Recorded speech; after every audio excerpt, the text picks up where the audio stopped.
ವಿಷಯದ ಬಗ್ಗೆ ನಂಗೆ ಗೊತ್ತಿಲ್ಲ. ಅದ್ರ ಬಗ್ಗೆ ಕೊಲೆ ಕೇಸ್ ಓಕೆ ನಂಗೆ ಗೊತ್ತಿಲ್ಲ, ಅದನ್ನು ವಿಚಾರ ಮಾಡಬೇಕಷ್ಟೇ ಅದ್ರ ಬಗ್ಗೆ.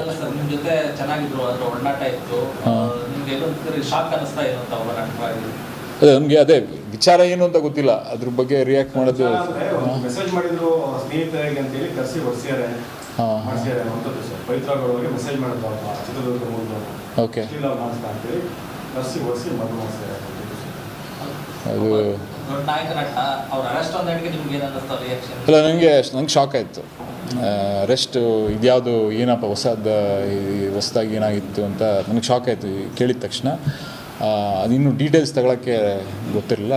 ಇವಾಗ ಹೇಳಿದ್ರು, ಯಾರೋ ಒಂದು ನಮ್ಮ ಫ್ರೆಂಡ್ ಯಾರೋ ಹೇಳಿದ್ರು ಅಷ್ಟೇ. ಒಟ್ಟು 3 ಸೆಕ್ಷನ್ಗಳಲ್ಲಿ ದರ್ಶನ್ಗೆ ಈಗ ಸಂಕಷ್ಟ ಎದುರಾಗಿದೆ. ಮೊದಲಿಗೆ ಕಿಡ್ನಾಪ್ ಕೇಸ್, ರೇಣುಕಾಸ್ವಾಮಿನ ಕಿಡ್ನಾಪ್ ಮಾಡಿದ ಕೇಸ್. ನಂತರ ಗೋಡಾಮಿನಲ್ಲಿ ಇರಿಸಿ ಮಾರಣಾಂತಿಕವಾಗಿ ಹಲ್ಲೆ ಮಾಡಿದ ಪ್ರಕರಣ. ಒಟ್ಟು 3 ಪ್ರಕರಣ, ಒಟ್ಟು 3 ಕೇಸ್ 3 ಸೆಕ್ಷನ್ಗಳನ್ನು ಹಾಕಲಾಗಿದೆ. ಮೊದಲನೇದು ರೇಣುಕಾಸ್ವಾಮಿಯ ಕಿಡ್ನಾಪ್ ಪ್ರಕರಣ, ಮತ್ತೊಂದು ಕೊಲೆ ಪ್ರಕರಣ, ಇನ್ನೊಂದು ಯಾವುದು ಅಂದರೆ ಸಾಕ್ಷ್ಯನಾಶ ಆರೋಪ. ಈ 3 ಸೆಕ್ಷನ್ಗಳಲ್ಲಿ ದರ್ಶನ್ಗೆ ಈಗ ಕಂಟಕ ಶುರುವಾಗಿದೆ. ಮೊದಲನೇದು ಚಿತ್ರದುರ್ಗದಿಂದ ರೇಣುಕಾಸ್ವಾಮಿಯನ್ನ ಕರ್ಕೊಂಬಂದಿದ್ದು, ಕಿಡ್ನಾಪ್ ಮಾಡ್ಕೊಂಬಂದಿದ್ದು. ಎರಡನೇದು ಗೋದಾಮಿನಲ್ಲಿ ಇರಿಸಿ ಆತನ ಮೇಲೆ ಮಾರಣಾಂತಿಕವಾಗಿ ಹಲ್ಲೆ ಮಾಡಿರೋದು.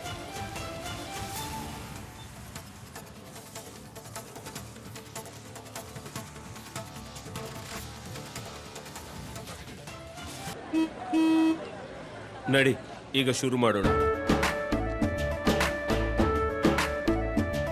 ಕೇಸರಿಯಿಂದ ಮನೋಲ್ಲಾಸ ಮನಸ್ಸು ಮತ್ತೇರಿ ಕುಣಿದಾಡಿದೆ ನೋಡು, ಮನಸ್ಸು ಮತ್ತೇರಿ ಕುಣಿದಾಡಿದೆ ನೋಡು. ಕ್ಷಣ ಕ್ಷಣವೂ ಆಚರಿಸಿ ಕೇಸರಿ ಹಬ್ಬ. ವಿಮಲ್ ಬಾಯಲ್ಲಿ ಹೇಳಿ ಕೇಸರಿ.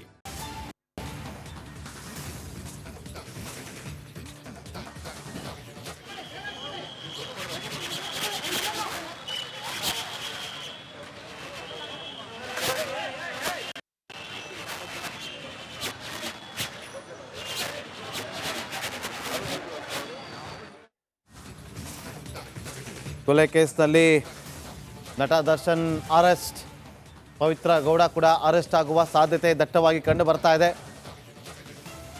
ಘಟನೆ ಆದಾಗ ಅಂದರೆ ಹಲ್ಲೆ ಮಾಡುವಾಗ ಪವಿತ್ರ ಗೌಡನನ್ನ ಎದುರುಗಡೆ ನಿಲ್ಲಿಸಿ ಹಲ್ಲೆ ಮಾಡಿದ್ರು ಅನ್ನೋ ಮಾಹಿತಿ.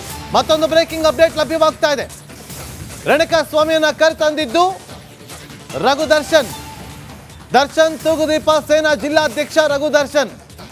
ಈಗಾಗಲೇ ಪೊಲೀಸರ ವಶದಲ್ಲಿರುವಂತ ರಘು ಹಾಗೂ ದರ್ಶನ್ ಜೊತೆಗಿರುವಂತಹ ದೃಶ್ಯ ಈಗ ಲಭ್ಯ ಆಗಿದೆ. ರಘು ಮಗಳ ಬರ್ತ್ಡೇಗೆ ದರ್ಶನ್ ಹೋಗಿದ್ರು. ರೇಣುಕಾಸ್ವಾಮಿಯನ್ನು ಚಿತ್ರದುರ್ಗದಿಂದ ಕರೆದುಕೊಂಡು ಬಂದಿದ್ದು ಇದೇ ರಘುಸ್ವಾಮಿ, ಇದೇ ರಘು ದರ್ಶನ್ ಚಿತ್ರದುರ್ಗ ಜಿಲ್ಲೆಯ ತೂಗುದೀಪ್ ದರ್ಶನ್ ಸೇನೆಯ ಜಿಲ್ಲಾಧ್ಯಕ್ಷ.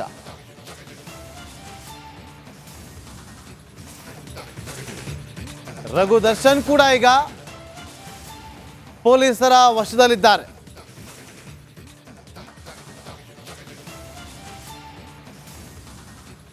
ಇಬ್ರು ಕೂಡ ಜೊತೆಗಿರುವಂತಹ ಫೋಟೋ ಸಿಕ್ಕಿದೆ ನೋಡಿ, ದೃಶ್ಯಗಳಲ್ಲಿ ಗಮನಿಸ್ತಾ ಇದ್ದೀವಿ.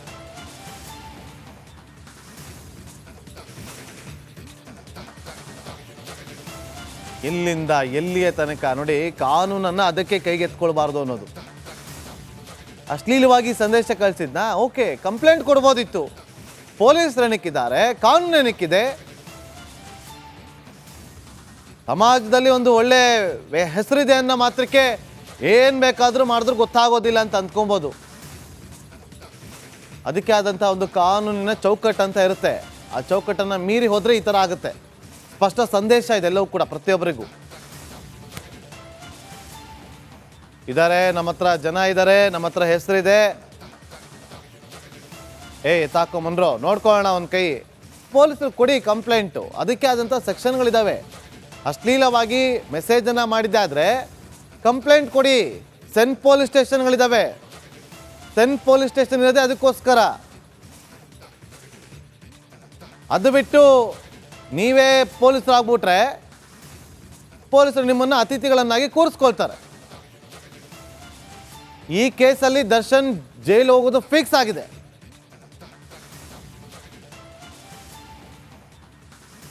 ನೋಡಿ, ಅಲ್ಲಿ ಅನ್ನಪೂರ್ಣೇಶ್ವರ ನಗರ ಪೊಲೀಸ್ ಠಾಣೆಗೆ ಪವಿತ್ರ ಗೌಡ ಬಂದ್ರ. ಪವಿತ್ರ ಗೌಡ ಕೂಡ ಅರೆಸ್ಟ್ ಅನ್ನುವ ಅಪ್ಡೇಟ್ ಲಭ್ಯವಾಗ್ತಾ ಇದೆ. ನೋಡಿ, ನಿಮಗೆ ತೋರಿಸ್ತಾ ಇದೀವಿ. ಪವಿತ್ರ ಗೌಡ ಬಂದಂಥ ಕಾರು ಕೂಡ ದರ್ಶನ್ ಅವ್ರದ್ದು ಅಂತ ಹೇಳಲಾಗ್ತಾ ಇದೆ. ಯಾವುದೇ ಕಾರ್ ಬರಲಿ, ಈಗ ಅರೆಸ್ಟೇ. ಉಪ್ಪು ತಿಂದ ಮೇಲೆ ನೀರು ಕುಡಿಲೇಬೇಕು. ತಪ್ಪು ಮಾಡಿದ್ದೀವಿ, ಹೋಗಿ ಯಾರೋ ಸರೆಂಡರ್ ಆಗೋಗ್ತಾರೆ ಅಂತಂದ್ರೆ ಸುಮ್ಮನೆ ಬಿಡೋದಿಲ್ಲ ಪೊಲೀಸರು. ಮತ್ತೊಂದು ಬ್ರೇಕಿಂಗ್ ಅಪ್ಡೇಟ್ ಲಭ್ಯವಾಗ್ತಾ ಇದೆ. ರಿಪಬ್ಲಿಕ್ ಕನ್ನಡದ ಬಿಗ್ ಎಕ್ಸ್ಕ್ಲೂಸಿವ್ ಮಾಹಿತಿ ಇದು. ಪೊಲೀಸರ ವಿಚಾರಣೆ ವೇಳೆ ದರ್ಶನ್ ಹೇಳಿದ್ದಾದ್ರೂ ಏನು ಗೊತ್ತಾ? ನಾನು ಬೆದರಿಸಲು ಹೇಳಿದ್ದೆ ಅಷ್ಟೇ ಅಂತ ಹೇಳಿಕೆಯನ್ನು ಕೊಟ್ಟಿದ್ದಾರಂತೆ. ಪೊಲೀಸರು ವಿಚಾರಣೆಗೆ ಒಳಪಡಿಸಿದಂಥ ಸಂದರ್ಭದಲ್ಲಿ ಸಾಮಾನ್ಯವಾಗಿ ಕೇಳ್ತಾರೆ, ಏನಾಯ್ತು ಈ ಘಟನೆಗೂ ನಿಮ್ಗೆ ಏನು ಸಂಬಂಧ ಅಂತೇಳಿ. ಆದರೆ ಘಟನೆ ಆದಾಗ ದರ್ಶನ್ ಕೂಡ ಹಲ್ಲೆ ಮಾಡಿದ್ರು ಅಂತೇಳಿ ಅವರು ತಿಳಿಸಿದ್ದಾರೆ ಪೊಲೀಸರಿಗೆ. ಆರೋಪಿಗಳು ಬಾಯ್ಬಿಟ್ಟಿದ್ದಾರೆ. ಆರೋಪಿಗಳು ತಿಳಿಸಿದ್ದಾರೆ.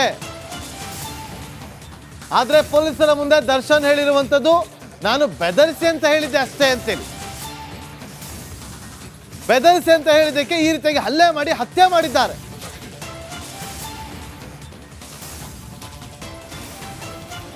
ತನಿಖೆಯಿಂದ ಎಲ್ಲವೂ ಕೂಡ ಗೊತ್ತಾಗುತ್ತೆ. ತನಿಖೆ ಆಗುತ್ತೆ, ಸೂಕ್ತ ರೀತಿಯಲ್ಲಿ ತನಿಖೆ ಆಗಲೇಬೇಕೀಗ ಈ ವಿಚಾರವಾಗಿ. ಟವರ್ ಡ್ಯಾಮ್ ಕೆಲ ಸಿಸಿಟಿವಿ ದೃಶ್ಯವನ್ನು ಇಟ್ಟುಕೊಂಡು ವಿಚಾರಣೆಯನ್ನು ನಡೆಸ್ತಾ ಇದ್ದಾರೆ ಪೊಲೀಸರು. ಆ ಗೋದಾಮ್ ಇತ್ತಲ್ಲ, ಗೋದಾಮ್ ಕೇಸ್ನ ಹಿಸ್ಟ್ರಿ ಗಮನಿಸ್ತಾ ಇದ್ದೀವಿ. ಈಗ ಕೇಸ್ ಹಿಸ್ಟ್ರಿ ಏನು ಅಂತೇಳಿ ನಿಮಗೆ ಕ್ವಿಕ್ ಆಗಿ ಎಕ್ಸ್ಪ್ಲೇನ್ ಮಾಡ್ತೀನಿ. ನೋಡಿ, ಪವಿತ್ರ ಗೌಡಗೆ ರೇಣುಕಾ ಸ್ವಾಮಿ ಮೆಸೇಜ್ ಮಾಡ್ತಾ ಇದ್ದ ಅಶ್ಲೀಲವಾಗಿ, ಅಥವಾ ಏನೋ ಒಂದು ಮೆಸೇಜ್ ಮಾಡ್ತಾ ಇದ್ದ. ಅಶ್ಲೀಲವಾಗಿ ಮೆಸೇಜ್ ಮಾಡಿದ್ದಂಥ ಯುವಕ ಯಾರು ಅಂತೇಳಿ ನೋಡಿದಾಗ ಅದು ರೇಣುಕಾ ಸ್ವಾಮಿ ಅನ್ನೋದು ಗೊತ್ತಾಗುತ್ತೆ. ರೇಣುಕಾ ಸ್ವಾಮಿಯಲ್ಲಿ ಅವನು ಚಿತ್ರದುರ್ಗದವನು ಅಂತ ಗೊತ್ತಾಗುತ್ತೆ. ಆ ಯುವಕನನ್ನ 1 ವಾರದಿಂದ ಫಾಲೋ ಮಾಡಲಾಗುತ್ತಂತೆ. ಆತನನ್ನು ಹಿಂಬಾಲಿಸಲಾಗಿತ್ತು. ಚಿತ್ರದುರ್ಗದಲ್ಲಿ ಆತನನ್ನು ಕರೆಸಿ ಮನೆಯಿಂದ ಕರೆಸ್ಕೊಂಡು ಬೆಂಗಳೂರಿಗೆ ಕರೆದುಕೊಂಡು ಬಂದಂಥ ರಾಘವೇಂದ್ರ. ಸೊ ರಾಘವೇಂದ್ರ ದರ್ಶನ್ ಅಭಿಮಾನಿ ಸಂಘದ ಅಧ್ಯಕ್ಷ. ಆತ ಬೆಂಗಳೂರು ಕರ್ಕೊಂಡ್ಬರ್ತಾನೆ. 8ನೇ ತಾರೀಕು ರೇಣುಕಾ ಸ್ವಾಮಿ ಮೇಲೆ ಹಲ್ಲೆ ಮಾಡಿ ಕೊಲೆ ಮಾಡಲಾಗುತ್ತೆ. ವಾಹನ ಸೀಸ್ ಮಾಡಿ ಇಡುವ ಶೆಡ್ ಒಂದರಲ್ಲಿ ಹಲ್ಲೆ ಮಾಡಲಾಗಿದೆ. ನಡುರಾತ್ರಿ ಸಲಾರ್ಪುರದ ಮೋರಿಯಲ್ಲಿ ಎಸೆದು ಅಲ್ಲಿಂದ ಎಸ್ಕೇಪ್ ಆಗಿದ್ದಾರೆ. ದರ್ಶನ್ ಇಬ್ಬರು ಬಾಡಿಗಾರ್ಡ್ ಪೊಲೀಸ್ ವಶಕ್ಕೆ. ಬಾಡಿಗಾರ್ಡ್ಗಳು ಬಾಡಿಗೆ ಗಾರ್ಡ್ ಆಗಿರ್ಬೇಕಷ್ಟೇ, ಬಾಡಿನ ಮರ್ಡರ್ ಮಾಡೋ ಲೆವೆಲ್ಗೆ ಹೋಗಬಾರ್ದು. ವಿಚಾರಣೆಯಲ್ಲಿ ಬಾಡಿಗಾರ್ಡ್ಗಳು ಮಾಹಿತಿಯನ್ನು